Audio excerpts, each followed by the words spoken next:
Okay, I'm on YouTube and Facebook now. Oh, I've got no sessions tonight, so this is my last thing that I have. Well, and then I'm working, doing all my emails tonight. But anyway, it's the last time I have to talk tonight in my business. It's trying to save my voice all the time is a problem. Okay. I'm just talking to myself because no one's here yet. Oh, hello. Said I was just talking to myself because no one's here yet. I can have a conversation with myself, evidently. Okay. Bum, bum, bum,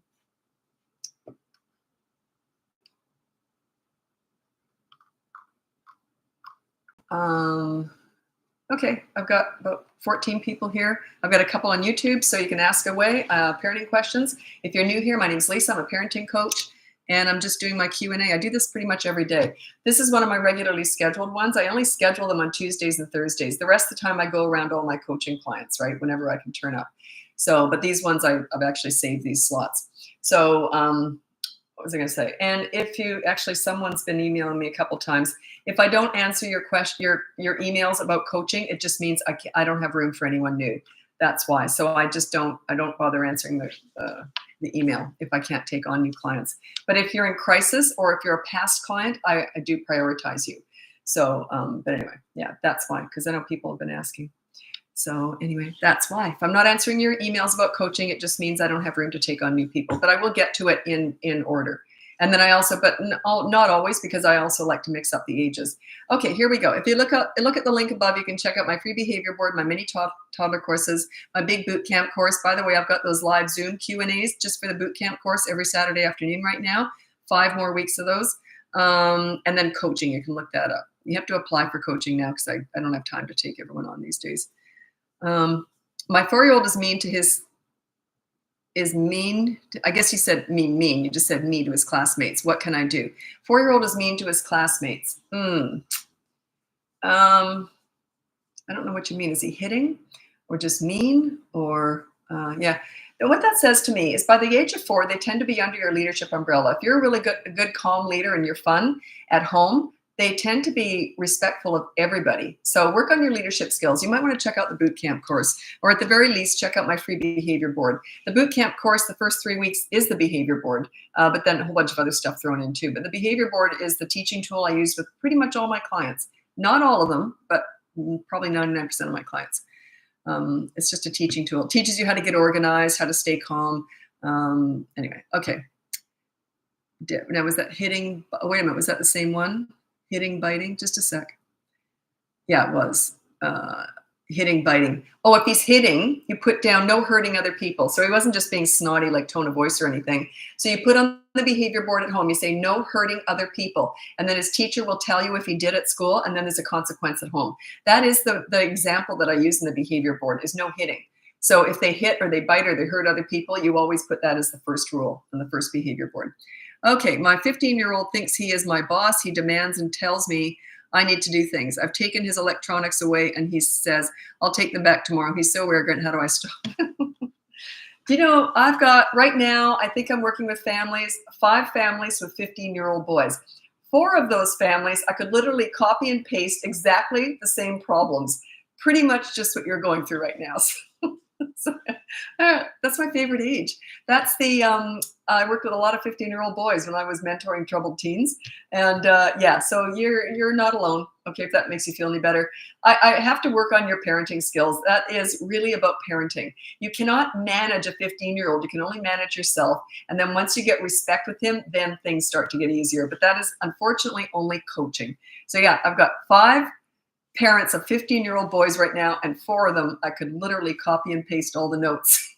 They're just so similar. It's hilarious. Do you know the most common age of teenagers that I'm hired with girls? It's 12 to 16. Boys just turned 15. It's the most common age where you start to have problems with boys. I think it's testosterone. I really do. One of my clients years ago, child psychologist who hired me, and we agreed it's testosterone messes with their head. And yeah, So sorry, there's not much I can say. Work on your leadership skills. Check out the behavior board. You can start there. That's completely free. If you want to look into coaching, you'd have to hire me, look into that. But I can't take everyone on these days, but you can look into it, see if it might be for you. By the way, I have to tell you, my rates are going to be going up. I have not increased my rates in 10 years. And now I've got like 50 emails of people who want to hire me. I'm going to increase my rates. I just have to. I am flat out going full on, and I just can't keep going at this rate. So anyway, it's a lot. Just to let you know. But I do take on crisis work still. And when I say I'm going flat out, I'm very careful. I do not push to the point where I think I'm ineffective. So I have to be very careful, pace myself, because I put a lot into coaching. Anyway, just telling you, the rates are going to be going up. I don't know when, but just warning you now. I think 10 years at this rate is probably fair enough. Okay. Plus I got 10 more years of experience under my belt too. He has no self-esteem, right? Gina, that must be the 15-year-old boy.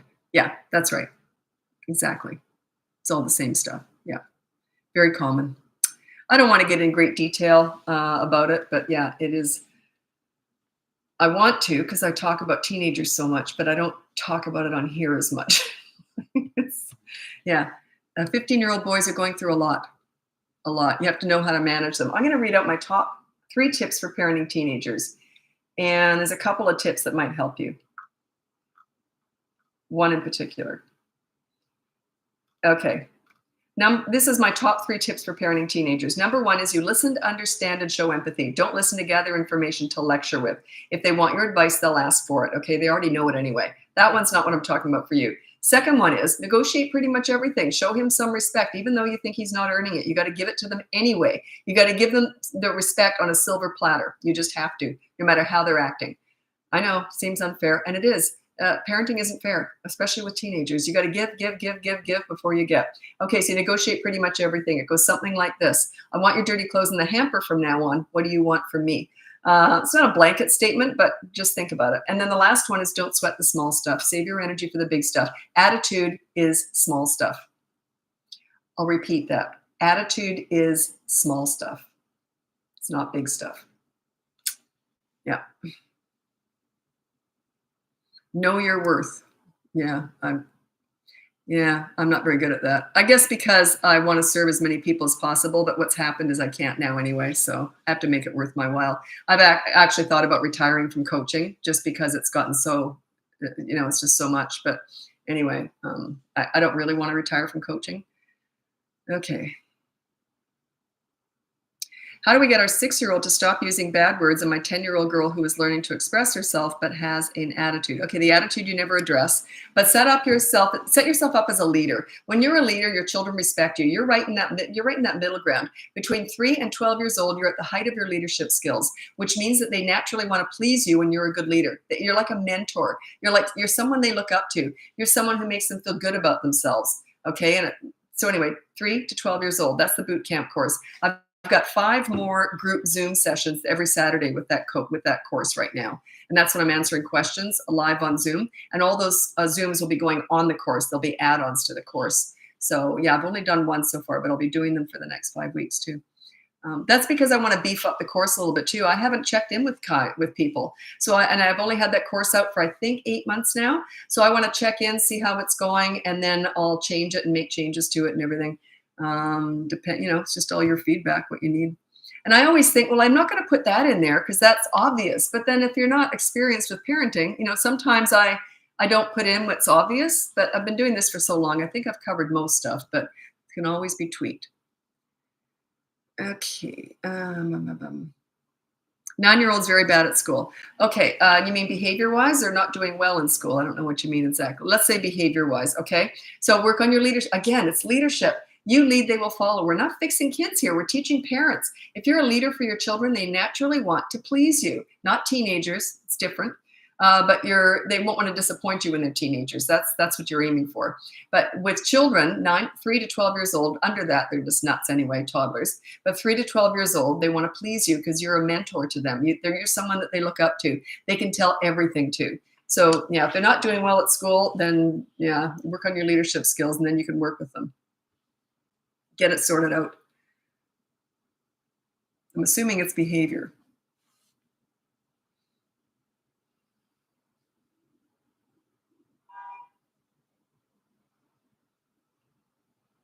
My 2.5-year-old swears constantly, and I don't know what to do to make her stop. She does it in front of us for attention. Well, don't give her attention then, of a reaction. Don't give her a reaction. Just ignore it. If a little one is swearing in front of you, you can't say, no, you don't talk like that. They don't get that. As soon as she swears, you might just go like this. You might say, no, and you get up and walk away. So just get up and walk away.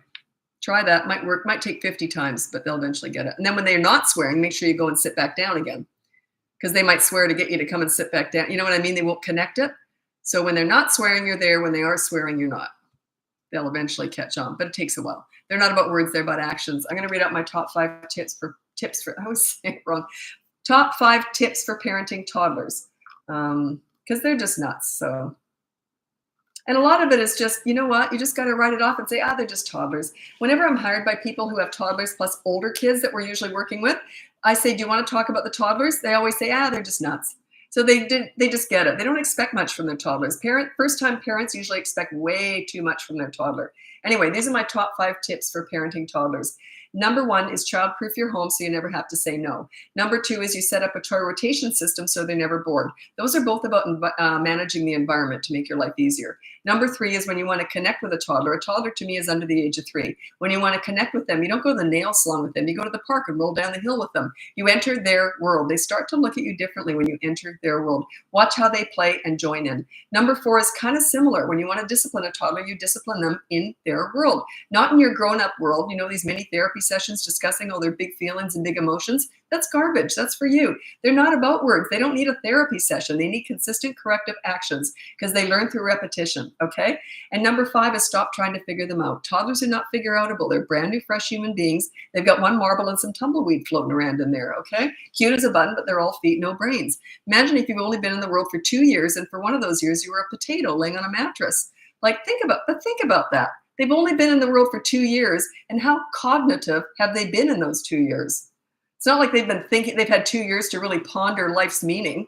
I mean, they've just been a potato for a year, and now they're starting to crawl, and they put all their energy into getting up on their feet, and so yeah, just your expectations are usually way too high for toddlers. Curious on your thoughts around sharing. I have 3 different methods to teach children how to share. And you have to teach them how to share. They're not born knowing how to share. And they don't really get it till they're 3 years and 9 months old. It doesn't mean that they can't learn to do it, but they don't really get it. They don't really share willingly and because it's fair until they're 3 years and 9 months old. You don't want to know why I came up with that number. But anyway, I've always observed kids. 3 years and 9 months is when they can start to develop empathy. Before then, no. And now scientists, I read a couple of years ago that scientists are agreeing with me. They used to argue with me all the time. Well, they didn't know me, but we were arguing behind their back with me arguing with them. Anyway, but now they're all saying 3 years and 9 months is when they can start to develop empathy. So I was right. All those 52 years ago, I started saying that. Anyway, 3 years and 9 months is when they can actually learn how to start sharing, but you have to teach them how to do it. But I'll tell you what I do. Let's say you have 2 little 2-year-olds and there's one swing. So what you would say is you'd say, okay, there's one swing, so you're going to take turns, and I'm going to time them. You always want to be fair and reasonable, and they're more willing to listen to you if you look like you're organized and you have a system, okay? Because the only reason kids get upset, or not the only, one of the main reasons that children get upset, not so much toddlers, but older children, is that when they feel that there's an injustice. If they feel like you know what you're doing, you're a really fair person, then they tend to just respect you, right? They just tend to. So yeah, anyway, what I would do, you have 2 2-year-olds and you have one swing. We're going to take turns. So we're going to flip a coin or whatever. You're going to guess which hand I hold my keys in or whatever. And then you go first. But the first turn only gets 1 minute. Every turn after that gets 2 minutes. So there's an advantage to going first in that they're first, but there's also a disadvantage because it's the shortest turn. Anyway, what will end up happening is you go, okay, 10 more seconds. Okay, 1 minute's up. Now let's switch over, make a game out of it. And they'll just get so bored with it, they'll end up going over to the slide anyway. So you're teaching them how to share, how to take turns. But a lot of parents are just so focused on teaching them what not to do, they forget to teach them what to do. You have to get organized. You have to be in charge, a leader. Right? It's like if your kids were learning how to play soccer, they just don't throw them out in a field. Well, I guess they do when they're 2, but you know what I mean. They don't just throw them out in a field. They have rules. They have, here's what you do and blah, blah, blah. In baseball, it's the only game I know. In baseball, they say you got to run to first base, second base, third base. There's systems, and children tend to do it because they understand that that person's in charge. That coach knows what they're talking about. You want to seem like that. No, you want to be like that. You don't just want the illusion of being like that. You want to know what you're talking about, right? Get a system.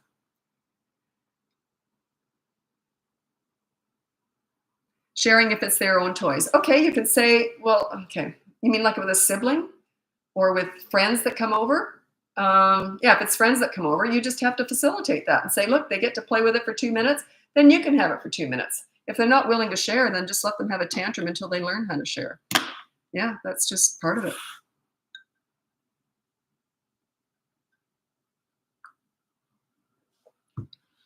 Okay. I have a 6-year-old nephew. Oh, I don't teach aunting or uncling. I only teach parenting. The reason is, if I was to give you someone else advice over someone else's kid and the parent didn't like it, see, I only teach parenting. I'm very careful about that. Like, I would never tell anyone how to parent in my personal life, ever. I would never give parenting advice in my personal life, unless they asked for it. And even then, I'd be very careful. Yeah. Okay. Oh, you're talking about your nephews too. I will address this for just a second. He was born addicted, so he's 6 years old, and he has, I'm assuming, yeah, okay. So he was born addicted. That's like an NAS baby, narcotic addiction syndrome. I used to work with them, and the NAS babies in a long-term care facility. And so I know, and then we talked a lot about it and what's going to happen. This is 40 years ago. And then throughout the years, I've worked with a lot of kids who were born addicted. And the one thing that they all seem to have in common is they have very little impulse control. And that's why your systems have to be modeled to suit them. It is more work. It's just more work. It doesn't mean it can't be done. The older they get, the more inclined they are to follow the systems. But you just have to get really, really, really clear and consistent. It's just going to take longer. But yeah, they are born with, evidently, and now I'm not a doctor or anything, but this is what they all told me. It's that frontal lobe that's damaged, their impulse, which is where you can stop and think before you act. They don't have that as much.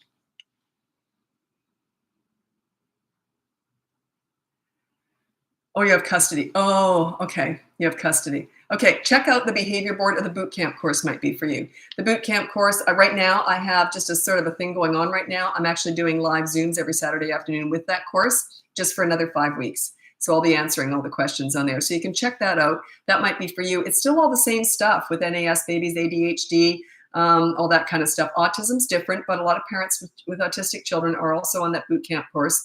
And so it's working, depends on, where they're at, kind of thing on the spectrum.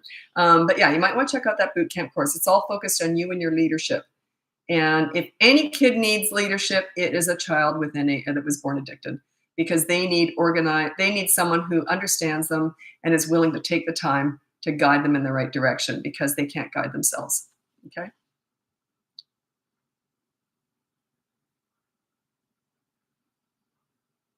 I remember, that's not probably won't pertain to you, but I remember when I first I used to volunteer. Of all the work I've ever done with kids, aside from Bratbusters, was all volunteer work. And I never dreamt I'd ever spin this into a business somehow. It just never crossed my mind. But I just always loved being around kids and helping with them and figuring them out. And I was at this long-term facility. I was there for 2 years as a volunteer. And they asked me if I wanted to go in and hold this baby that was just coming out of quarantine, kind of, who was born addicted. And he was 6 weeks old. He'd never been held. They had to do everything from him barely moving him. And he couldn't handle any noises or any fast movements. It was just, he was so jittery. And they had a mask on him the whole time. It was just unbelievable. So, and he couldn't be touched at all. So they said, we're going to get you, do you want to hold him? And I said, sure, because they were nurses, right? They didn't have time to sit and hold this baby for an hour. So, well, they did, but you know what I mean? So, and I was already there for a couple of years, so they trusted me. So they said, do you want to hold him? So I held him, and they said, you have to hold him away from your heart, because your heartbeat will upset him. He can't be up against the warmth of your body, and you can't look at him. You can't breathe through your nose, because I had to wear a mask or something. Back then, it was a big deal to wear a mask. I had to wear a mask or something, because my breath would have upset him, and I couldn't talk or anything while I was holding him, and I couldn't move. It was, and even then he was jittering. Like if I'd so much as just fraction of movement, he would jitter. Imagine these poor little things, born like that. And the pain, it must have been so painful. But anyway, yeah. And then I said, what happens later on? And they said lack of impulse control is one of the main things. No impulse control at all. Yeah. You got to figure out systems. That would probably be more likely coaching, to be honest, one-on-one coaching. If you want to work with me, I literally have, I think, 50 emails of people waiting to hear back about coaching.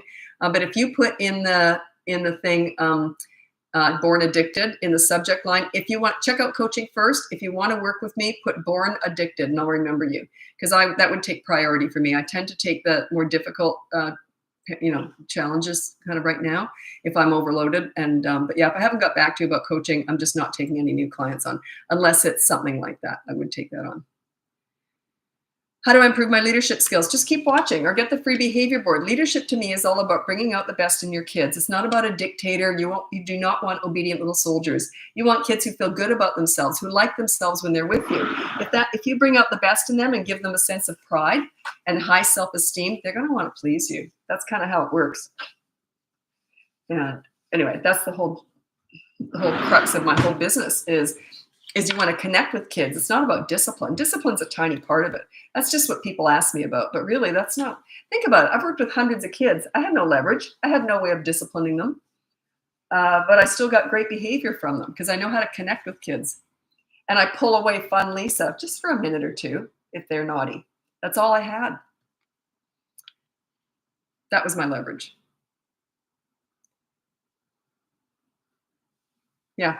Any advice on how to not get so overstimulated and yell? It's hard for me to keep my cool. My daughter is 2.5. That's always an awkward question for me to answer because you're asking me how to change yourself. All I can say is that what you're doing now, if you are losing it and yelling, it's not going to work. So just think, if I learn how to calm down, she will calm down too. The children tend to follow your lead. If you're all excited and get all worked up, they're going to get worse. If you just calm down, they tend to calm down too. But you got to do it for a while first. It's not like you calm down and an hour later they're calmed down. It might take a month. So, yeah. My 5-year-old son keeps telling me I'm mean, calls me meanie, tells me he doesn't like, yeah. Okay, if he's only saying that when you've said no, so things aren't going his way, then he says that, then it's just pure manipulation. Now, if you're on Dumbo at Disneyland and he says it when he's going around having fun, then you might want to say, what? But if he's just saying it in retaliation of not getting his own way, this is how I would react. You're mean, you're rotten. I'd go, whatever. It would mean nothing to me. Nothing. No, there's no way I would care about that. 10-year-old girl continuously being disrespectful to people out in public, children and adults. Well, she must be disrespectful to you too. She has to be. So in other words, she's just disrespectful to everybody. So yeah, I would look up the boot camp course. You might want to check that out. And it's all about leadership. Once you're a leader for your children, they tend to respect you, themselves, and everybody else. It's just the way it works, but it takes time. It's not going to happen overnight. People say to me, when do I start getting results? And I say, usually week 3 or 4, you'll start to see a shift. Sometimes week 1. I've got, I would say 2 clients right now that we just had week 2 and they're both doing great. So it's like, wow. Yeah, so it can happen fast too. It depends on where you're at with your kids. They weren't in crisis or anything, and they're younger kids. They're not like 17-year-olds. But yeah, it's all about you. It's all about your leadership. Do your strategies work for children with ADHD? That's where I learned all this. That you think I ever worked with an easy kid? I didn't learn much with my own kids. I got respect when they were tiny and just sailed right through the teen years. So I don't really teach that. I learned most of what I teach through working with other kids. I would say 99% of them had ADHD because because I was a behavioral mentor or a support for the teacher dealing with the difficult kids, right? So no one ever said to me, here's an easy one, Lisa. They all said, good luck with this one. No one once ever gave me an easy kid. So yeah, that's where I learned all this. It's just about being calm and consistent and also mixing it with fun and connecting with them. And yeah, those are the kids I learned this with. ADHD is not a disability. It's a challenge. Also, it might work in their favor when they're adults. Think of all that hyperactivity, what you could do with it, right? The attention deficit's a little bit more challenging, but once they know where they're going and they got their attention on something and they're hyperactive, full of energy, that's a lot of entrepreneurs who are really successful. They have ADHD. So it could be a good thing down the road. And you're thinking, so what about right now? It's awful. Yeah, I get it. I get it. Oh, how to handle almost 3.5-year-old lying? Just put on the behavior board, no lying. And there's a consequence every time you catch them in a lie. How do you catch them in a lie? You take notes. You say, so what happened? And make all notes on the situation. Then an hour later say, can we please go through that again? And if they are lying, they will have changed the facts. The truth never changes. So say, I'm calling it a lie, but I didn't lie. It doesn't matter. I'm going to call it a lie. Chances are you've lied in the past and I've missed it anyway. So this time I'm calling it a lie. Just call it a lie, and then there's a consequence. You usually know when they're lying. So Sarah Daly, the behavior board has been amazing for my ADHD kiddo. Excellent. Lots of people are getting great results just with that behavior board, which is completely free. Then there's mini toddler courses, the big boot camp course, and then there's coaching. That's the top level. My prices will be going up. I have not increased my prices in 10 years. I've got 10 more years of experience under my belt with the same price. Anyway, I'm gonna increase that. I can't take as many people on as I've got already. So it'll actually decrease the number of people who want to do coaching, which will be easier for me. It's very hard to say no to people. Because if people are asking for help, I have a hard time turning them down. But anyway, it's frustrating. I don't have the time anymore. Okay. What is a good limit to put on screen time for the week for a 3-year-old? I don't know. That's subjective. There is no set time. That's like saying, what age should my teenager have sex? I don't know that either. There's certain things that there's just no perfect answer for. I think you're going to be the judge of that. You're going to have to decide how many hours a day or how many hours a week or maybe 30 minutes on a week. I don't know. You're going to have to decide that, what works for you and your family.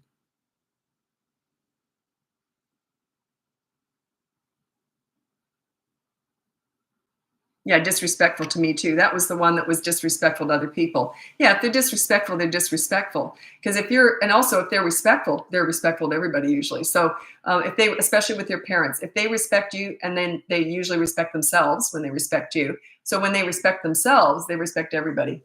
I don't think I want to say that word again. I've said it so many times now. 4-year-old adopted at 18 months, still has meltdowns and tantrums over the smallest things. Tried ignoring and she screams for hours. Okay, I don't know about that. Like, because she was adopted at 18 months, I don't know her history. There could have been some trauma there.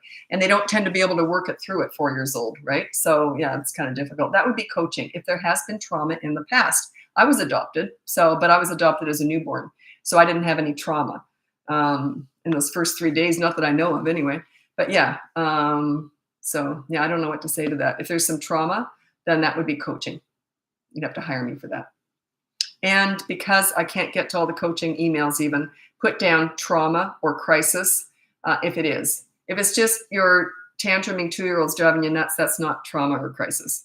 But if it's something like, maybe there was some trauma or potentially abuse even or neglect in that child's past, I would prioritize that. But the boot camp course is really good just to set up a great relationship with your kids. It's not about discipline. It's about your relationship with your kids and setting yourself up as a leader. So that's great no matter what's going on with your kids. That boot camp course is still a great thing because it's about your relationship with your kids.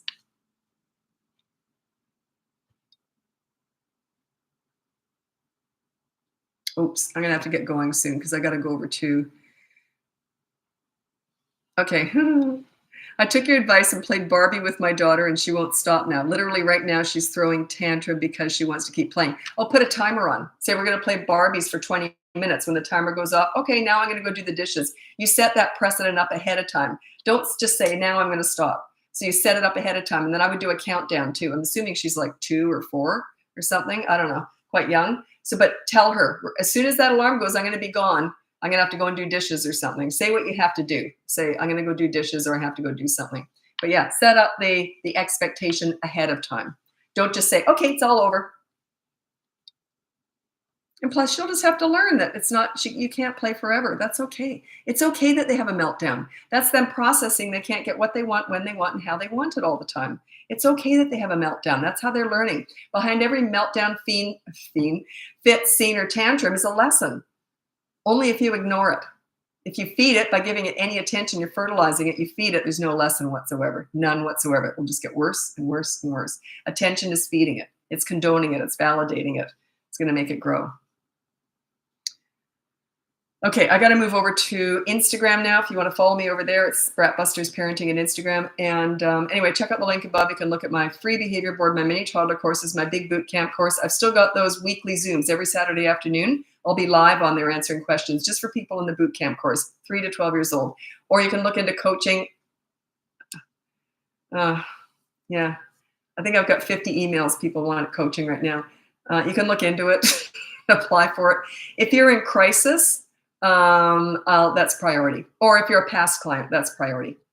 But otherwise, I just can't. Yeah, I'm my schedule is packed right now. But, you know, it opens up all the time. I've got a few people, I think their last session is next week. So then I'll be able to take a few more people in.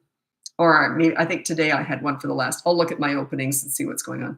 Okay, I got to go over to Instagram now. Thanks for watching. Happy parenting.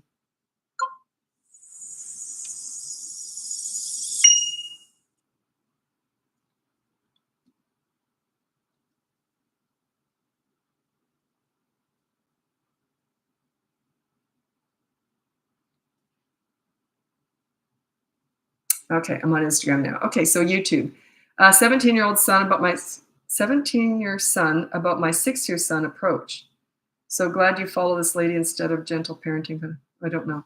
I don't know. That's not a question. I like the idea of positive action as the first disciplinary action. I may be using the wrong terminology. Yet, have you seen a downside of associating chores with good deeds? No, absolutely not. There's nothing. You're not trying to make chores look like they're fun. Chore is not supposed to be fun. That's why they call it a chore. That's why they call labor when you're in labor with a baby. It's work. So don't worry about that. It's okay that they don't like chores. You're not trying to make everything sound like fun with your kids. If you're trying to make everything fun for your children, you are not setting them up for life. I taught my kids, you got to do what you need to do before you can do what you want to do. I didn't want them to think cleaning a toilet is fun. I happen to like doing it because I love cleaning. But yeah, don't worry about that.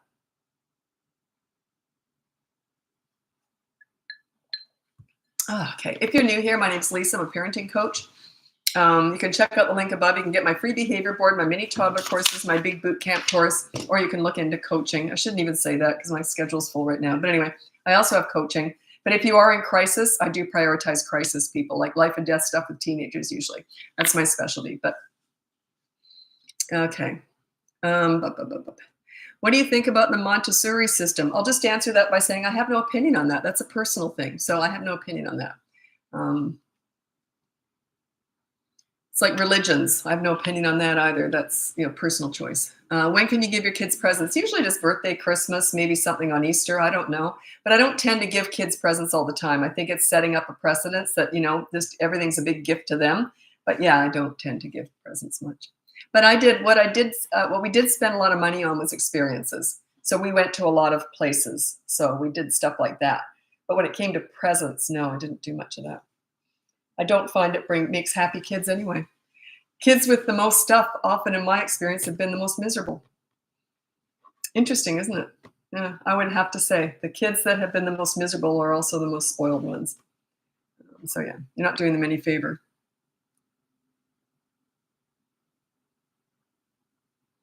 Can you have different rules at different places? Example, no moving furniture around at grandparents, but I don't mind at home. Sort of, in that you can't have different rules, but the other people can.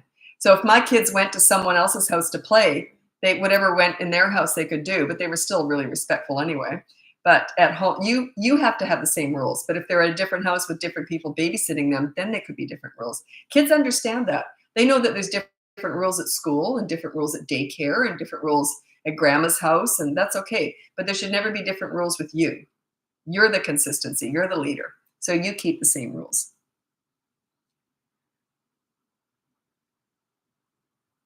Well, I'm going to ask you a question here. My 5-year-old continues to draw on walls even after media blackout. Who's giving that kid the pen? How are they getting writing implements? How are they getting access to that? Yeah, I would not. No way would they get access to anything like that. And where's you say even with media blackout? Yeah, I don't know the situation there, but yeah, there's something missing there. Like it's not. Yeah, even with media blackout. But are you consistent? Have you got the behavior board going? Do you have a positive action first before you go to media blackout? Have you checked out the boot camp course? There's a whole bunch of stuff and how do you connect with them? Or none of the discipline works if you're not connecting with your kids. So yeah, the behavior board and the consequence is just a tiny part of all this. Some people are getting success with that, but it really is more about connecting with and bonding with your kids than it is about discipline. The discipline will not work if you have no connection with your kids. So that could be it. Maybe you're not connecting with your child. And plus, what are they doing it's like someone said to me, oh my God, my 2-year-old keeps spreading Vaseline all over the house. Why on earth does a 2-year-old have access to Vaseline? Like, how on earth can they not see the How can you not see the flaw in your system? I couldn't. And I just would sit, it's a friend, that was back years and years ago, 30 years ago. They just keep putting Vaseline everywhere. I'm like, why on earth? Oh, I don't like to childproof my home. I think it doesn't teach them anything.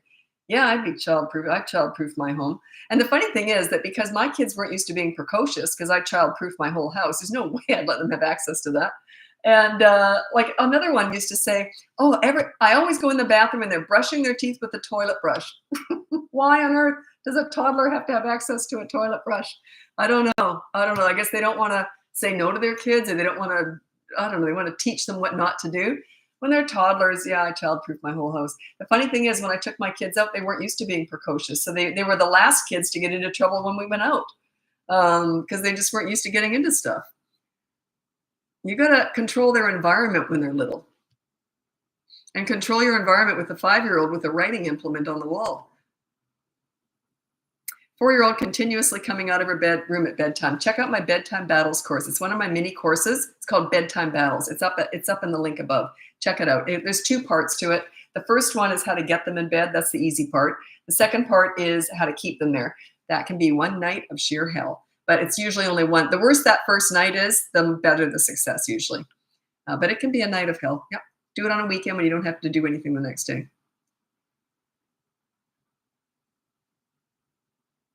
What do you do when a 5-year-old doesn't care about consequences? Doesn't care if you take toys or media or timeout. Well, I hate timeout for one thing. Can't stand it. Anyway, yeah, there's always something, you know. Just keep watching my videos and maybe it'll come to you. But there's always some leverage, always. If not, you can sort of invent leverage. But yeah, come up with something you were going to do and say, well, we were going to do that, but because of that, we're not going to go there now. You were never going to go, but now you're sort of taking away something that they never even had. Yeah. I've never once been able to not find something. Sometimes I have to get really creative though, especially with teenagers. Yeah.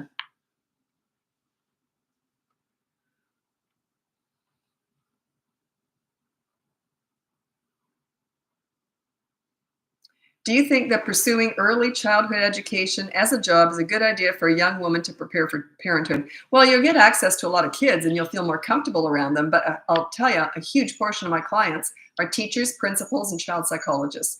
They have a lot of child development degrees, obviously, and I couldn't do their job. But a lot of stuff does cross over, but a lot doesn't. So what you're going to learn as a teacher will not necessarily all work at home. Or as a child psychologist, it won't necessarily, because it's personal. One is business institution based. The other one is personal. They are different. They're just different roles. My lane is parenting. I couldn't do any of the other jobs at all. I wouldn't have a clue how to teach or parent or child psychology or any of that stuff. But I know parenting. I understand a parent-child relationship. Yeah, they're different. But you can still get access to a lot of kids and be comfortable around them. But like I said, a huge portion of my clients are teachers. But it doesn't mean they struggle more than other people. I think one of the main reasons why those people hire me so frequently is because they want to get it right. They're learners, right? They really believe in educating themselves. And they understand that, you know, I've got experience with the at-home based stuff. And a really good example of something that does not cross over, but seems like it would, is the behavior board, or not the behavior board, is the reward chart. It works beautifully at school. A behavior reward chart, good behavior reward chart, works beautifully at school. It's not personal at school. There's 30 kids on there, right? But at home, if you put up a reward chart for good behavior with your children, it's a disaster at home. Do you know why? You're saying to your kids, you're normally rotten, but if you should happen to be good, you'll get a reward. See the message you're sending? It looks like you're out of control. It's just no good. But the behavior board, which is what I use, that's free above if you're interested. The behavior board sends the message, you're normally wonderful, but if you should happen to be bad, I know how to handle it. See the difference? One sets them up as a good kid, the other one sets them up as a rotten kid. So that's the message you're sending. What is the shift in managing behavior when a child turns 16 months? The only thing I kind of talk about there is I say under 16 months, they're still sort of a baby. They're finding their feet. They're starting to get into things. But by about it's sort of a gray area, around 16 months is when I stop using diversion when they're having a tantrum. Under that 16 months, if they're having a tantrum, I might go off and read their favorite book out loud all to myself. So I'm just in a corner like this, sitting on the floor. Oh, and the fox went over there. Oh, hopefully they'll crawl in your lap. So you're sort of indirect diversion. I hate saying that, it sounds so stupid. But you're not directly looking at them. Here, come and read a book with me. You're just over on all by yourself while they're tantruming. Oh, and the fox went over there. Ooh, that's it. And then often parents will say they'll just kind of stop tantruming and come and crawl and start to read the book with you.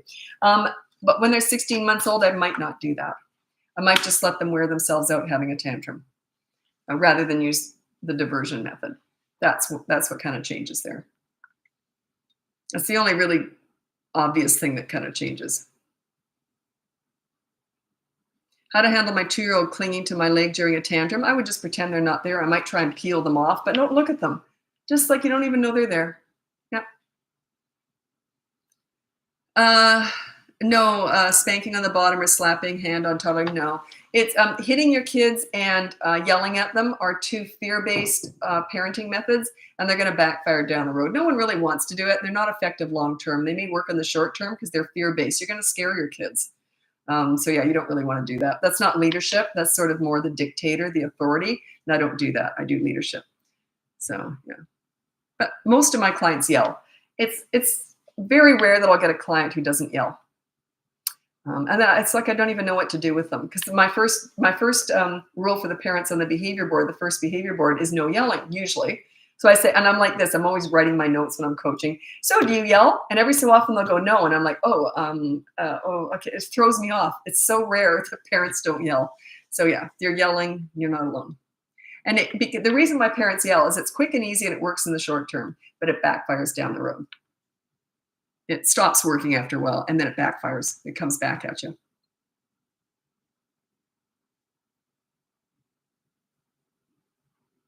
How do I handle my 20-month-old telling me no? Just ignore it. Like if you say, okay, we're going in the car now. No, pick them up and put them in the car. Okay, we're changing your diaper now. No, pick them up and change their diaper. Like, oh, hand me that fork. No, go over and take the fork. You say something once and then you take action. So the word no from a 20-month-old, when you have to do something, it's something that has to be done, means nothing. Like they're just testing you. That's all. Like, who's in charge? You or me? That's what they're saying. Like a good example of that was changing our kids' diapers. I was definitely the leader. Their dad was the follower, the pleaser, not the follower, but the pleaser. It's usually the way it goes. There's usually one strong leader and then a pleaser parent. So long as the pleaser parent defers to the leader, that's okay. Anyway, what I used to do is when my kids started getting the squirmies, doing the crocodile roll on the change table, I would say, well, I'm changing your nappy. It was a nappy in Australia where I raised my kids. I'm changing your diaper. I put my arm across their chest, hold their legs, and change their diaper like that. So they just stopped fighting me because they knew when mom said, I'm going to be changing your diaper, they knew it was going to be changed. Their dad, on the other hand, would try and negotiate with them. Well, how about I give you a toy? It's a great dad, but there usually is like a more strong leader in the family. It's just the way it is. So I'd get a cup of tea and stand in the doorway and watch the show. It was fun for me. It would take them like a half an hour to change their diaper. It was funny. 3-year-old would not sit in the car seat. You mean the 3-year-old does not want to sit in the car seat, but they will be sitting in the car seat. What you do is you get them placed over it. They might be straight as a board or like that. You know how they go, like they arch, and then just keep them there, hold them there, because they're 3, you can hold them there. And then as soon as they take a breath and weaken a little bit, my friends and I used to call it the karate chop. We wouldn't karate chop them, but we'd have our hand right here in their middle. As soon as they weakened a little bit, we'd fold them and snap, snap, get them in there really quickly. So yeah, just wait them out. Don't look at them. Don't talk to them. You're just waiting.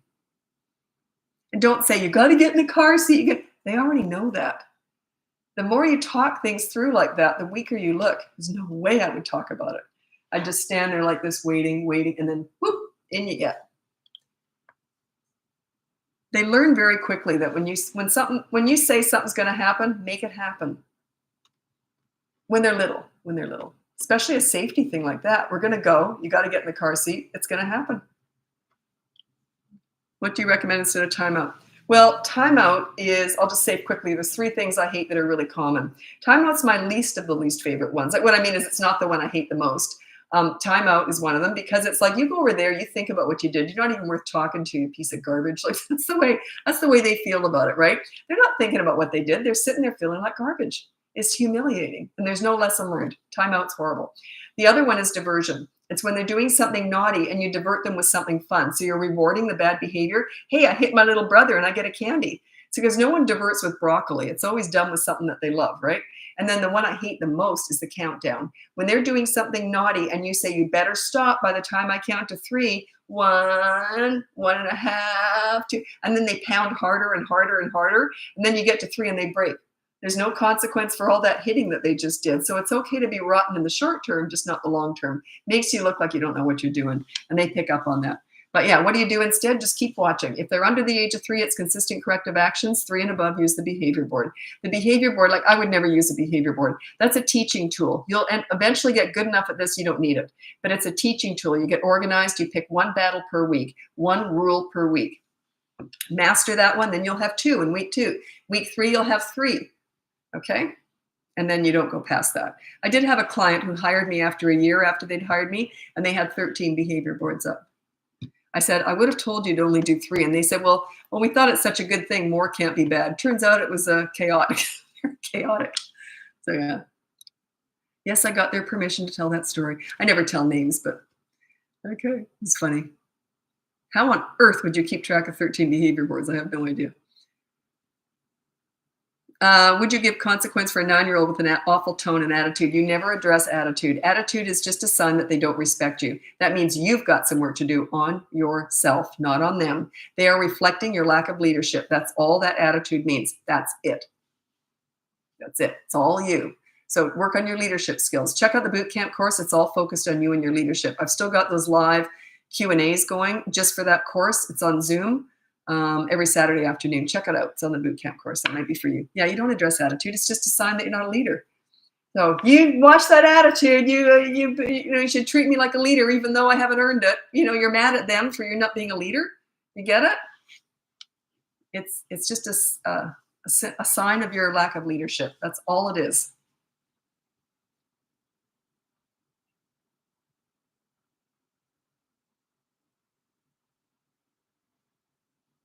Okay, how to deal with a 3-year-old behaving at home but not in daycare. I'm maybe wrong, but I'm suggesting that maybe everything goes their way at home. They don't have to share. They don't have to wait. They can eat walking around the house. So I'm suggesting that maybe you are the pleaser at home, and of course daycare isn't going to cater to them like you do. That's usually, I could be wrong. I don't think so though. That's usually the way it goes. It means that daycare is not catering to them like you do. So if they're in charge at home, they expect to be in charge at daycare. You see?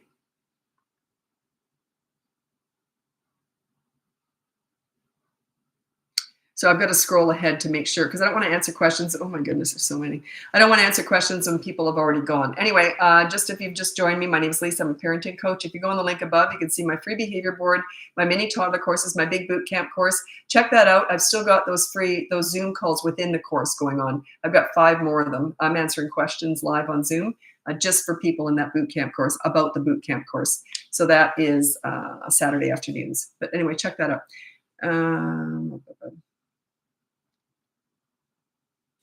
Best way to potty train my boy, 2 years old. I do have a course on that called the Potty Party, so I can't go into the whole system here because it is a whole system. You might want to check that out, but I recommend about 2.5.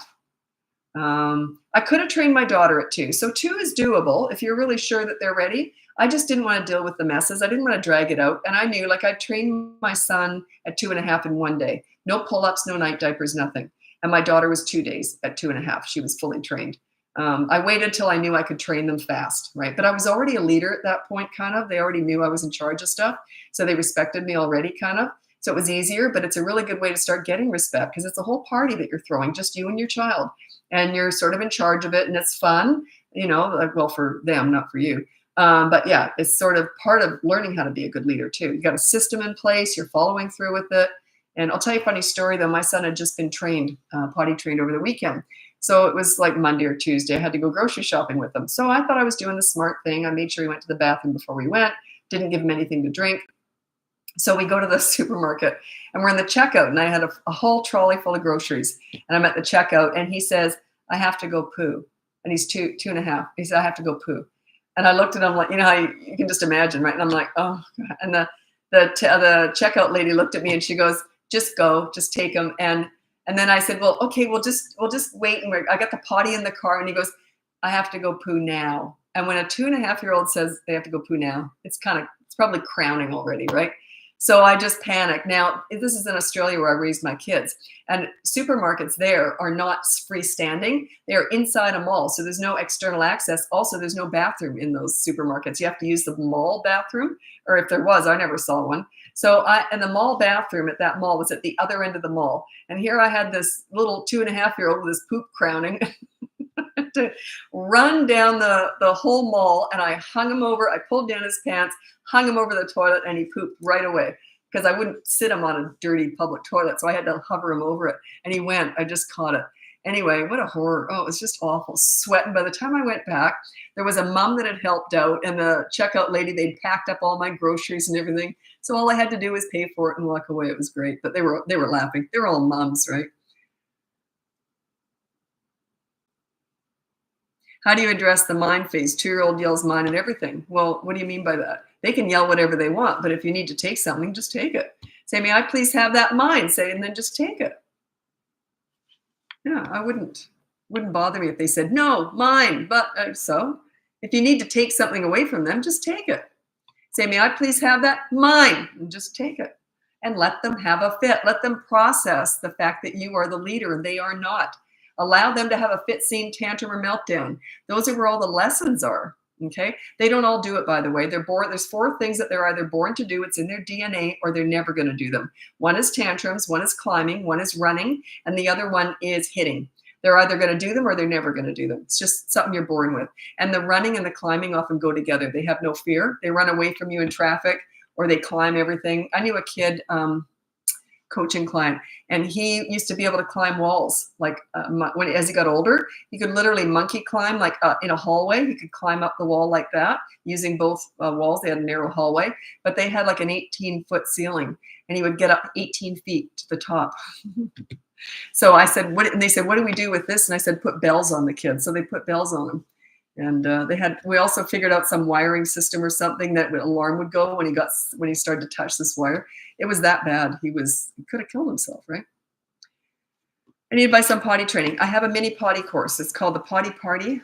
Let me just check. I just want to check the name of it. I always forget the name of my mini courses. I forget the name of. I have 3 or 4. I think I have 4 mini courses.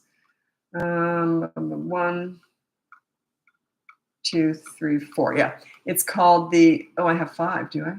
1, 2, 3, 4. 4. I have 4 of them. There's the tantrum busting, toddlers hitting, biting. It's for 1 and 2-year-olds. The tantrum busting is 1 to 3-year-olds. So it goes into 3-year-olds, not just toddlers. So I had to time it. I figured it all out. Anyway, and then the mealtime battles. Oh, I haven't done that one yet. That's right. I put a hold on that one. You'll find out later why. So the bedtime battles goes from 2 to 8 years old. So long as they're not in a crib. If they're in a crib, it's different. Which one did you ask about? Oh, the toddler potty party is 1 to 3 years old. I suggest that you do it at about 2.5, though. But yeah, some parents like to look at the course and be prepared at 1.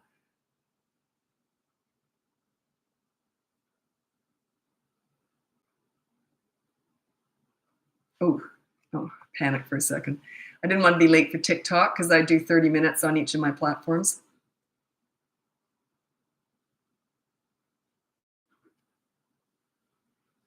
Two-year-old is starting to have meltdowns when we get home from daycare. I know he's hungry and tired, so I try to feed him and get him in bed as soon as possible.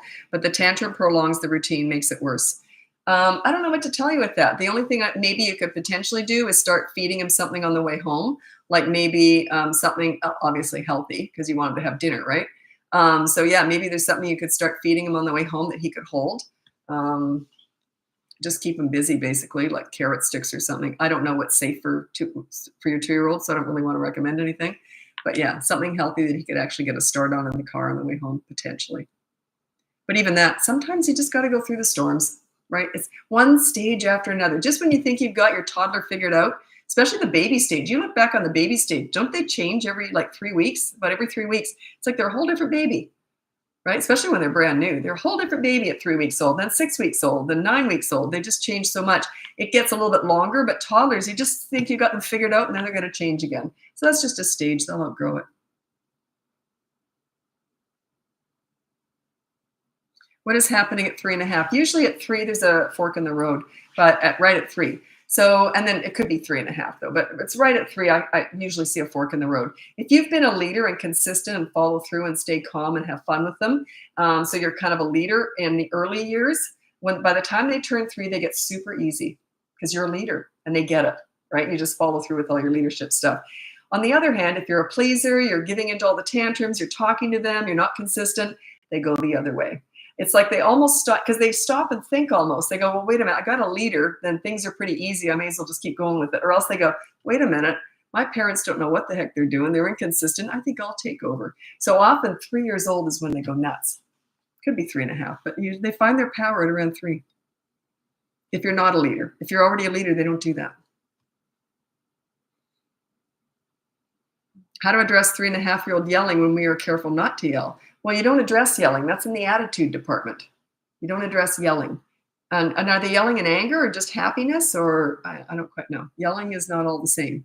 Not all yelling is created equal. Is it happy yelling or mad yelling? Well, this is like, I'm okay letting my kid have a fit, but it stresses my partner out beyond belief. How do we handle that? You have to handle yourself. How do I handle him not being able to handle himself is what you're asking me? I can't answer that. Just tell him that's the process. If he can't handle it, he has to leave the house while you're doing that. Go lock himself in a closet, put some ear muffs on or something. But yeah, you're asking me how to tell an adult how to handle themselves. I can't answer that.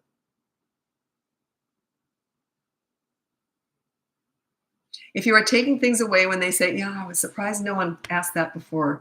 Because it's an obvious thing that people would ask. If you're taking things away when they say mine, are we teaching them that it's okay to take something that isn't theirs? They understand when they have to give you something. There's a difference between you just taking something that's true, that is theirs, that they're allowed to have, and you saying, no, you cannot have the keys to I need my phone back. May I please have my phone? Mine, and you take it away. They understand that that is not theirs. They understand the difference between fairness and not fairness. So yeah, if you're trying to take away a toy that they're happily playing with, and that's different. But if it's something that they know they should be giving up, they know the difference.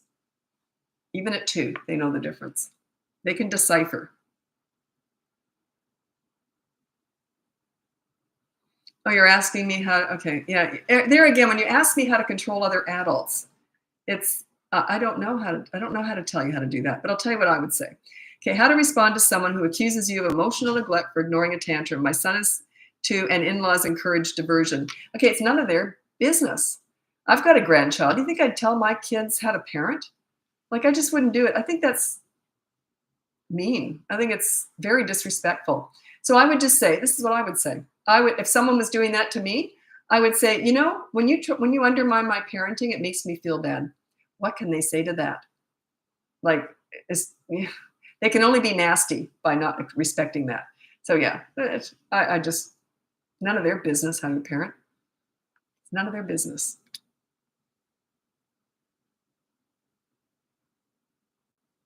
And why would you do that to your son or your daughter? Like, why would you do that to your kids? I would not want to make my kids feel bad about their parenting. So why would I do that? Yeah. If you want to play that back for your in-laws, it's saved on YouTube. What mark is that? It's 58-minute mark. It's April 4th. Yeah, they're just being very, very self-absorbed and very, yeah, it's just rude. What age do you start demonstrating your leadership as a parent to your child? Leadership, it's mostly connecting with your kids. That's the way I view it. You want to be friends with your kids. You want to have fun with them because that's their love language is play and fun. Okay, so that's your leadership. You get in their world as much as possible. You watch how they play when they're babies and join in. If they're hitting something with something, I would have started doing that with them. Then you can encourage other stuff. But you join their world, enter their world by doing what they're doing. And that is the start of leadership. Also, when you say something, do it. Okay, we're going to go change your diaper now. I would change it anyway. That's leadership. When I say something's going to be done, it's going to be done. If it's something that has to be done, it's going to be done. You see? Happy yelling. Yeah, I don't know what to say to that. Can't remember the age of the question. If it's happy yelling, kids are just loud. I hated birthday parties. God, it was agony. And I went on every single field trip. Both my kids had, except one when I was pregnant and sick, or I had back surgery. No, that was no, they were little then. But anyway, I think it was when I was pregnant with my second. I was really sick, and I missed a field trip. Happy yelling, chaos, crazy, and all the birthday parties that we had with our kids, nightmares for me. But it's part of having kids; they're loud. But if you're a leader and your kids respect you, I would have said, "Hey, take it down a notch, kids." Not when they had friends over. I didn't try and control it because they get too wrapped up, right? But if it was just them and they got too loud, "Hey, kids, take it down a notch. Hey, my eardrums are bursting. Sorry, mom," and then they'd be quieter. That's respect. You don't. There's nothing's a fight when they respect you and you respect them. There's none of this. Come on, kids, take it down a notch. Okay, sorry, mom, and then they would. That's leadership. They respect you.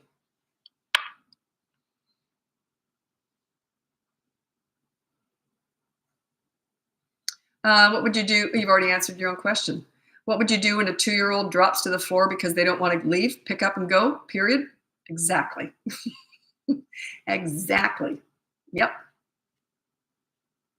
Appropriate negative consequence for a 4-year-old without media. They must have a favorite toy or favorite activity that you can take away, but never take away a sport or anything really fun, like healthy fun. Like you don't say you can't go to soccer this Saturday because of that, but you take away some Lego or something that they really like doing. Yeah, there's usually something. You're just basically taking away fun.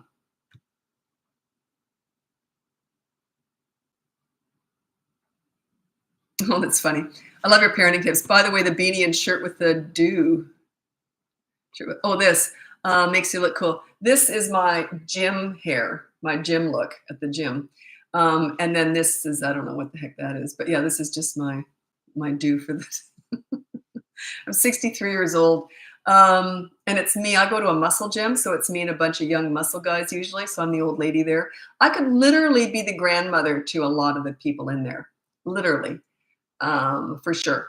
And but yeah, just try. I can keep up okay, but thanks for that. Believe me, I'm not going for cool at this age. I'm going for comfortable.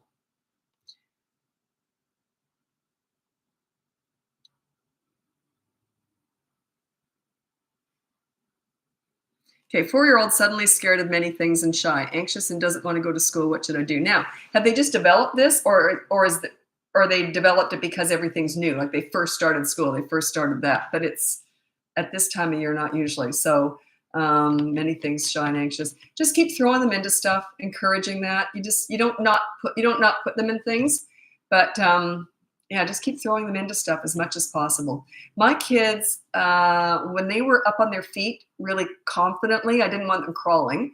Because I went to the gym every day, and I still do, but when they were little, and it was rough until they were walking, actually, because I'd try and go at night and just weekends. And it was hard to do when you got babies. But anyway, I don't think I did it every day then. But as soon as they were up, I took them to the gym daycare. And they got really used to being around other people and dealing without mom around all the time. And but it was really funny. The daycare ladies used to laugh at us moms because they said, the aerobics class is only 1 hour long, but the kids are in here for 2 hours. You should have seen how slow we walked back to daycare because we knew that our kids were all having a blast, and we'd walk like this back, talking and talking. So the daycare ladies were always laughing at us in an annoyed kind of way. But yeah, just keep exposing them to stuff. That's exposure therapy, they call it. When you're afraid of something, they expose you to it. Like if you're afraid of flying, you can't get over it by staying on the ground. They get you up in a plane. So if your kids are really shy and anxious and all that, I would just keep throwing them into stuff. It doesn't mean they have to continue with the stuff that horrifies them, but just try different things and see what they like. Even just going to public play centers and that, they're always around other kids all the time anyway. So yeah.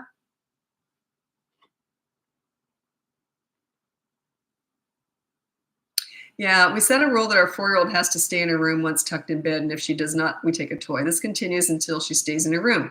Is there something different we could do? Yeah, I wouldn't quite do it like that, but if it's working, I don't like to fix what isn't broken, but I do have a Bedtime Battles mini course. If you want to check that one out, it's 2 parts, how to get them in bed, then how to keep them there. I wouldn't be doing the negative deprivation. I just keep putting them back in bed, putting them back in bed. You can wait them out, and you don't look at them or talk to them. It's a little bit more to it, but that's the basis of it. And it's, yeah. It's not a very pleasant night. It's usually a night of hell. Bu- bu- bu- bu- bu- bu.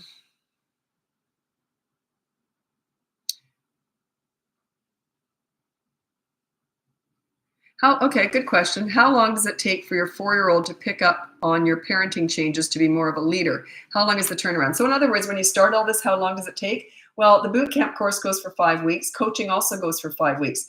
That's when you learn, oh shoot, I'm late. I'm late for, am I? Yeah, I'm late for TikTok. About 5 weeks, okay, is when it starts to really kick in. Then you just got to keep maintenance after that for a while, and then it gets easier. Anyway, I got to move over to TikTok. I'm late now, so thanks so much for joining me. Check out my the link above, my free behavior board, my mini toddler courses, my big boot camp course, and coaching. So happy parenting. Bye now. How can I be late? I thought I was so on. I just lost track of time again. Wake up, little bunnies! That's TikTok. They start with an ad now. They didn't used to. Come on. There we go. Okay.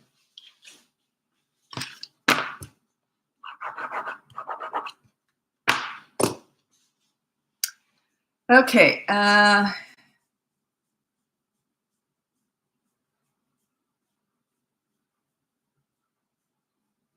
You guys just fighting on YouTube there? What's the point? What's the point? It's just all negative. Okay, here I am on TikTok. Sorry, I'm 4 or 5 minutes late. I was yabbering on Instagram, and I really thought I had it figured out. I thought I had it all timed out right, but then I was late. Sorry about that.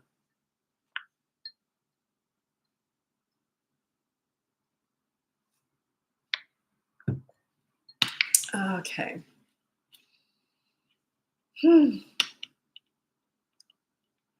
My cold is finally better, so my voice is holding up. Hopefully I can go the whole half hour tonight, because I remember I'm coaching all day, and then I get on here and try and do a live at the end of coaching all day.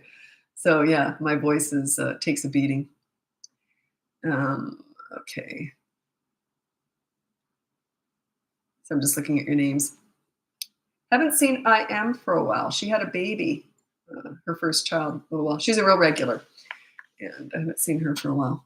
Very busy with baby, I'm sure. Okay, so let's get going with your parenting questions. If you're new here, my name's Lisa. I'm a parenting coach. And if you go on the link above, you can get my free behavior board, my mini toddler courses, my big boot camp course. Right now, I'm running live Zoom calls answering your questions just within that course every Saturday afternoon. So if you sign up for that course, you can get in on the Saturday afternoon lives, Q&As, and they will be embedded into the course anyway, so if you miss it. And you can only ask questions when you turn up for that live. I made the mistake, I did something like that once, and I said, oh, you can submit your questions before I go live. And I got like 1,000 questions. And then the people who turned up live, I was so flustered. I couldn't even answer any of their questions. I was so busy answering all the questions. Just a mess. Anyway, I'm learning. Do you have to be your best self all the time to be a good leader? Oh my God, no, I was a mess. Like, it's okay to make mistakes. That's why you're on the behavior board. You're showing your kids there's nothing wrong with not being perfect. Absolutely. But when you do mess up, own it and make amends to your kids. Be accountable. So yeah, that's a really good question, because it makes it sound like you just want to be perfect all the time. I hope I don't come across that way, because God, anyone who knows me certainly would know no different. I make mistakes all the time, but I'm very good at owning them and making amends. And just owning up to them. Say, yeah, I messed that one up, didn't I? What do you want me to do? You know, what can I do to make it up to you? So yeah, it's very important that you show their kids it's not about perfection. It's about being accountable, being responsible for your own actions. Thailand. Hi, Thailand. What are your thoughts on screen time? I don't have a real opinion on that. Like, some parents don't have any screen time. Some have tons of screen time. That's subjective. It's your own views on that, your own personal, whatever you want to do. But I do have 3 different ways of managing screen time, or media management, I call it. And 2 of them are okay. I don't really like them that much, but they're okay. One of them is you have an allotted time per day that they can have screen time. It can be an hour a day or whatever. The other one is you have an allotted time of the day that they can be on screen time. Might be between 7 and 8 or whatever. And then the last one is the one I like. You give them a certain number of hours per week and let them manage when they do it. They might binge and use them all up by Wednesday. And then they've got Thursday, Friday, Saturday, Sunday, and with no media. And then the next week, they get real good at it. They get really good at dispersing it out throughout the week. I would rather them make their own decisions and be responsible for themselves. That kicks in around 5 or 6 years old with your help. you can start doing that.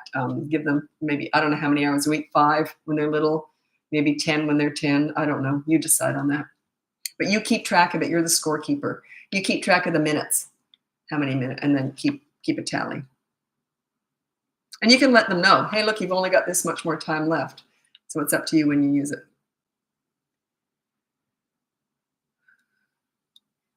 Always saying yes, then no, then yes to things. I don't know what you mean by that.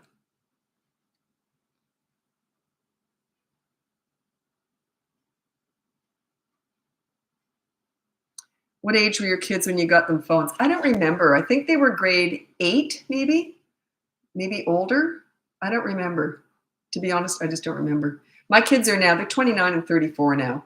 And phones weren't as big a deal, but computers were. We had computers. So that was more of a big deal. But they had phones.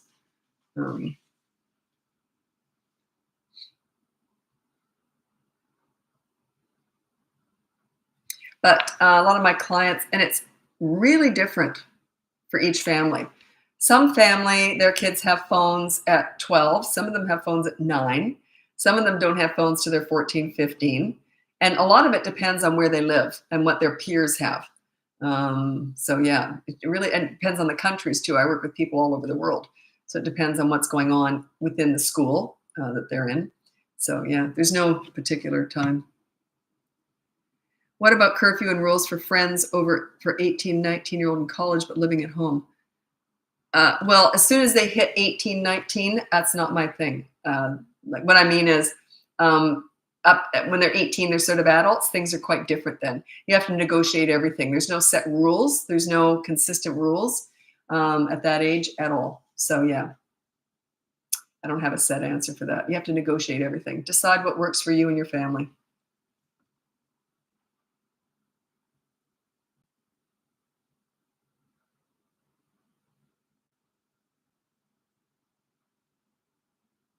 How do you handle a toddler always changing their mind? Yes, then no, then yes. You know what they're doing? They're making you jump through hoops. Yes, no, and they're watching you jump back and forth. So just you make the decision. If they're not making it, you make it. And I don't know what you're talking about. Yes, no, yes, no. What do you want? Do you want to wear this or do you want to wear that? Yes, I'll wear that. No, I won't. I'll wear that. No, I'd say, well, you're wearing this. I wouldn't give them options. If they're like that, don't give them options. I think you're giving them too many choices. They're making you jump through hoops. That's my gut reaction.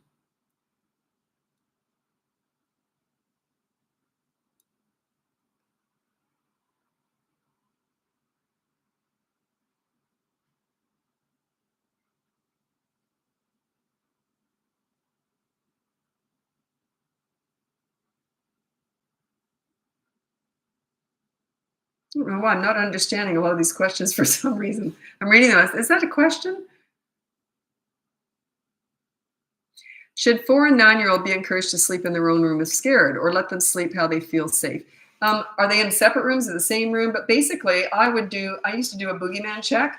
So I'd say, okay, mom's going to do the boogeyman check. So I'd look in the cupboard and I had a whole system for this. I'd look underneath the bed and I said, once mom's done the check, boogeymans are way more afraid of moms than I am of them. So then I'd say they're not coming anywhere near her because they know mom knows what she's doing. So the kids would go, okay, they'd fall off to sleep. So yeah, I always kind of looked like I knew what I was doing. That, there's that sort of that leader stuff. Hey, look, the boogeyman's terrified of me. So I'm going to do a check. Boogeyman, if you're in there, I'm going to find you. And so I'd open up the door. And then I was terrible. I used to do this with my son. He was the one I would tease because he'd laugh. My daughter, she didn't like being teased, so I didn't tease her. But I'd open up, oh, I'm looking for a boogeyman. I go, what's that? Oh, no, it's just your orange shirt. So I pretend, try and scare him. Oh, mom.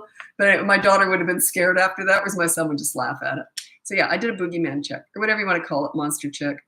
And yeah, they're afraid of me. So yeah, once they know mom's checked the room, they're not coming back.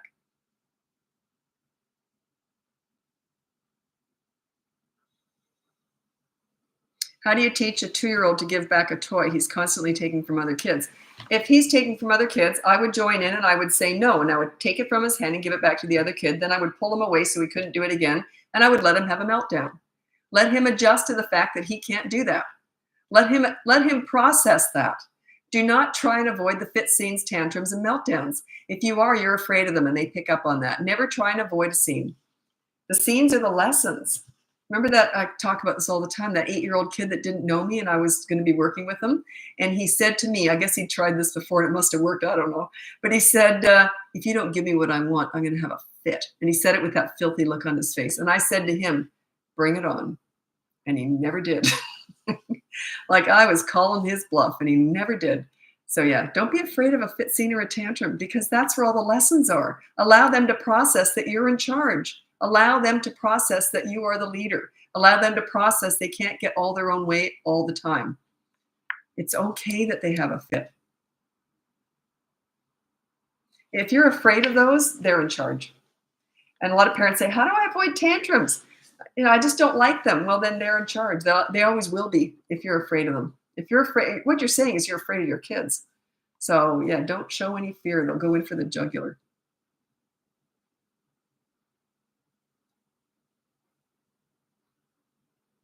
Any advice on getting my partner to care about learning the kind of stuff you post? I'll tell you.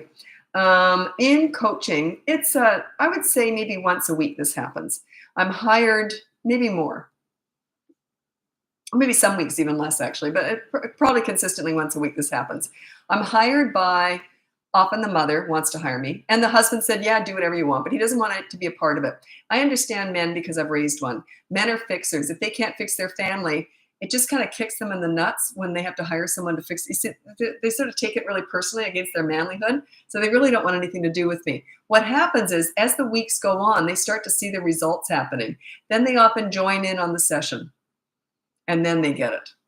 It's not about, it's just, you just have no experience with this stuff. How on earth are you supposed to know how to parent if you've never done it before? There's a learning curve to parenting. So yeah, they kind of have to meet me they don't usually get on board unless they've met me. And then once they do, yeah, it's all good.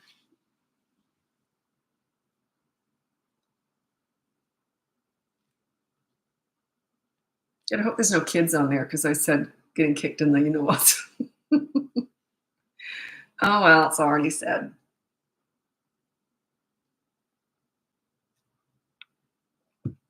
As I was saying, I don't have a very good filter system. As I was saying it, I thought there might be kids on here, and it came flying out anyway. Oh, well, silly me. Okay. Okay, my oldest is always hitting her younger siblings. That's an easy one. Well, not easy, but it's a good one to fix.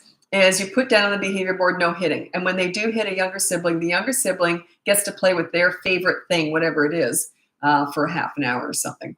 So yeah, they hate that. Yeah, but you have to supervise it. And the younger one often wants the older one to play with them. They're not allowed to. You play with them. So let's say the older one has a prize, something that they just prize and no one else can touch. That's what they have to hand over for about a half an hour and let the younger one play with it. Yeah, it's a good one. That's one of those ones that parents say it's really hard to do, but the results are really quick and easy. The bigger the scene, the bigger the lesson usually. Everyone's afraid, everyone wants the rainbow, but I say, are you ready to go through the storm? Because to get to the rainbow, you have to go through a storm. You have to be willing to do the hard stuff to get the results you want, and it's worth it. Advice for public tantrums, the exact same as private ones. If you're a different parent out in public, then they're going to be worse when they're out in public. The only difference is if they're having a scene or a tantrum in a restaurant or in a church or somewhere where they're disturbing people, I would take them out to the car or the parking lot and let them have it there. I wouldn't talk to them. I just pick them up and move them.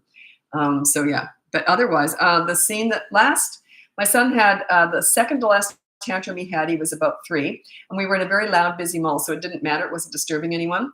And so I don't know why, he just started having a tantrum walking back to the car, like for no reason. We weren't leaving anywhere. We were leaving like a shopping center, which he hated anyways. Anyway, they don't make sense, right? So anyways, I just pulled him off to the side. He started having a tantrum, and I got my nail file out, and I'm standing there filing my nail. I'm just waiting for it to stop, right? Now, he already knew that was never going to work with me, so he already knew the drill. So I'm just standing there filing my nails. I guess I was calling attention to myself because my kid's screaming, and I'm just standing filing my nails. So people kept coming up and talking to me. And the young moms, ones with little kids, kept coming over saying, oh, you should give him a hug, talk about his feelings. I'm like, oh, God, keep moving, keep moving. Taking advice from someone with little kids is like taking financial advice from someone with $10 in the bank. They haven't finished the job. They don't know what they're talking about yet.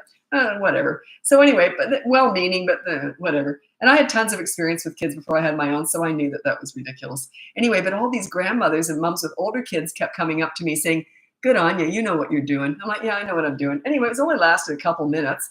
And then as soon as he was done, he stood up and he was finished. And I said, oh, you all done? Okay, let's go. We just walked out. And that was it. He only had one more tantrum because I don't feed it. There's no benefit to having a tantrum. He was learning that with me. They lasted longer with his dad because his dad was more likely to talk to him and engage with him and feed it. But then he only had one more after that. You never discuss a tantrum before, during, or after. Don't put your energy, your attention into the negative stuff. Wherever you put your energy or your focus is what's going to grow. If you put all your energy and focus into tantrums, they'll keep having them. Yeah, you focus on what you want. You focus on the good kid, not the bad behavior. And tantrums aren't bad behavior. They're just a loss of control at not getting their own way. So yeah, you don't need to acknowledge that. You don't need to validate all that stuff. All the feelings and emotions wrapped up in a tantrum do not need validation at all. You don't need to validate every single thought and feeling, especially just because they're not getting their own way.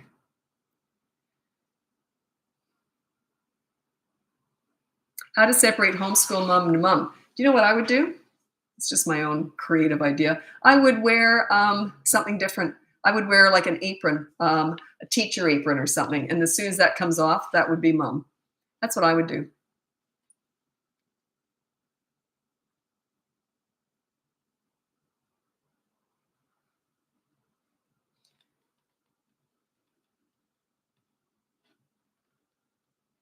I have no idea what that means.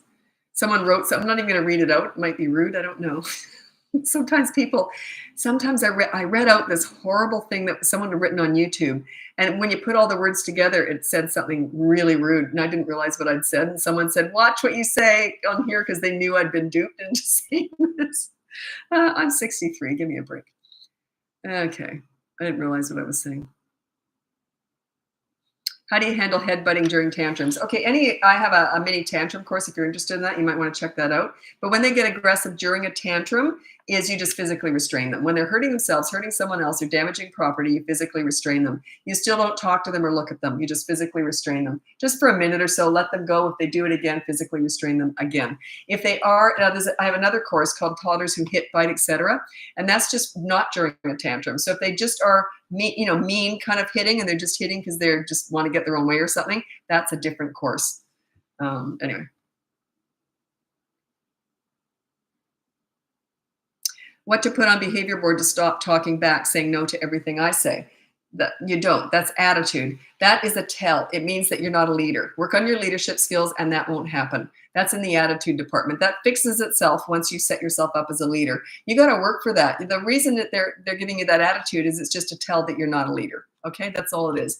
You're responsible for their attitude just by your leadership or lack of. So when you're a leader, they look up to you. They respect you. They would never talk back to a leader. Never. They just wouldn't. Have you ever had anyone in your life, like a teacher or a coach, like a mentor, someone that you look up to? Would you have been rude to that person? No, you want to please them. They make you feel good about yourself. So work on your leadership. I don't know what just happened. Work on your leadership skills. Work on your leadership skills. Okay? That's all I teach here is leadership. Most of what I teach is about connecting with your kids, but most of the questions on these lives is about discipline. In coaching, it's mostly about connecting with your kids. At what age? Well, I don't know what your first question was. At what age? At what age?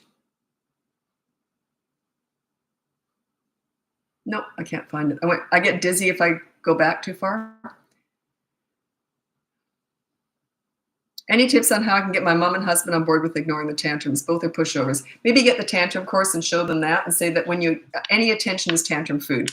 And say you're just fertilizing it. It's going to get worse. When you learn to ignore it, they will diminish in intensity, frequency, and duration. But it's going to take time. They're usually going to get worse before they get better because they remember the old you. So they're going to try and get the old you back. But yeah, just show them that. Maybe get that course and show it to them. Or show them one of my tantrum videos on here. I've got tons of them.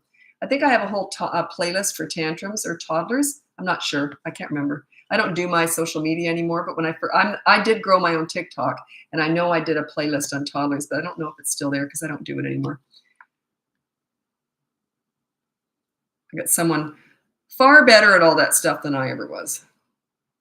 Should I keep saying good job for every single little thing? Oh God, that brings up a good point. I actually just looked at that today and I thought, oh, I forgot. I don't talk about this a lot. I wrote this out. Reinforcing good behavior is so overdone. It's like praise. Praise does not get good results with kids.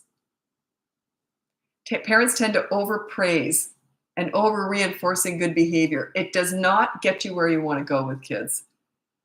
It's almost saying, oh, what a surprise, you're good because you're normally rotten. There's no point in saying it. My kids knew they were loved, they were adored. I was loving them up all the time, telling them I love them, hugging them all the time, but I didn't do a lot of praise because they already knew they were good. I don't know, it's just, yeah. Parents tend to reinforce good behavior expecting to get good behavior. It does not lead to good behavior at all. Praise is overrated. I'm not saying don't do it, but it doesn't get you what you want. I have two arguments with my clients who are child psychologists. One is that you should never ignore tantrums. That's what they say. Should never ignore their feelings. I say, yeah, you can ignore tantrums, absolutely 100%. But anyway, we get into it over that. And the other one is praise. They say, well, praise does lead to good behavior. No, it doesn't. Yes, it does. No, it doesn't. We go back and forth, back and forth. But anyway, so two things we argue over. I'm standing. I think we both probably think we're right. But anyway, they hire me, so they weren't going to get my advice. But yeah, praise does not get you good behavior. Sometimes it can be a bad thing. It's kind of like the reward chart. Praise, when you keep over praising a child, it's almost like saying, what a surprise, you were good. I just expected my kids to be good. They were. I treated that as normal. Yeah, parents tend to overpraise and underplay. So all this reinforcing good behavior and saying good job, why? I just expect that. It's my baseline. Like, what a surprise, you did a good job because you're normally an idiot. It's almost like that. Yeah. I never acted surprised when my kids were good. I never went on about it. They just were. They knew it.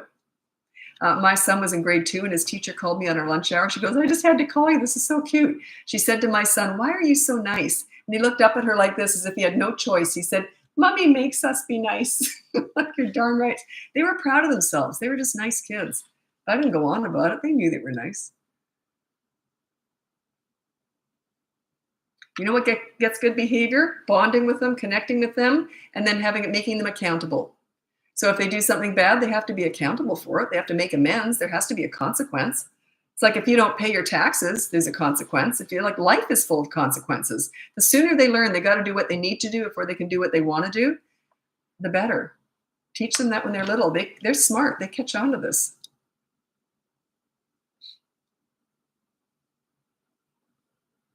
Well, young children pick up if you're a good leader but have low self-esteem.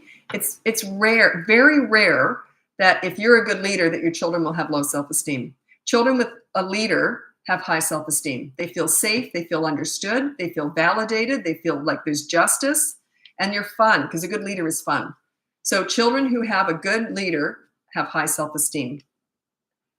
Think about it this way. When you're around your coach, someone that you look up to, a mentor, how's your self-esteem when you're with that person? It's pretty high usually, right? You usually feel pretty good about yourself when you're with that mentor, someone that you look up to that makes you feel good about yourself. It's like that. The only relationship I can really equate to with the way I teach parenting is a really good sports coach that loves kids.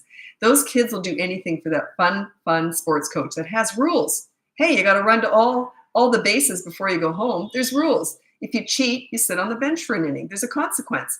Then when you come out of the dugout or whatever, you come out of there, then they're all on your side again. Hey, come on, you can do it. They don't go on about what you do wrong. They're always encouraging and bringing out the best in you. And then kids feel good about themselves. Think about that. When you make your kids feel good about themselves by making them accountable, guiding them into the light and being respectful. That's what leadership does for kids. It makes them like themselves. When I was mentoring troubled teens, one of them said to me, years later, he said, I didn't like myself until I met you. Wow. That was one of the nicest things anyone ever said to me. I didn't even like myself until I met you. How do you think that kid treated me? Right? He liked himself because he never liked himself till he met me. What do you think? How do you think he treated me? That's what you want. You want to make them like themselves. You don't want to shame them for doing something bad. You say, that was stupid. You just did a bad thing. Okay, do the dishes, and then it's no big deal.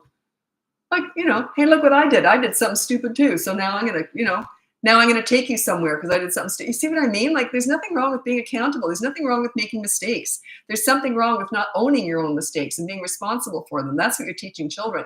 You're not teaching them to be perfect. You're teaching them to be responsible and to be proud of it.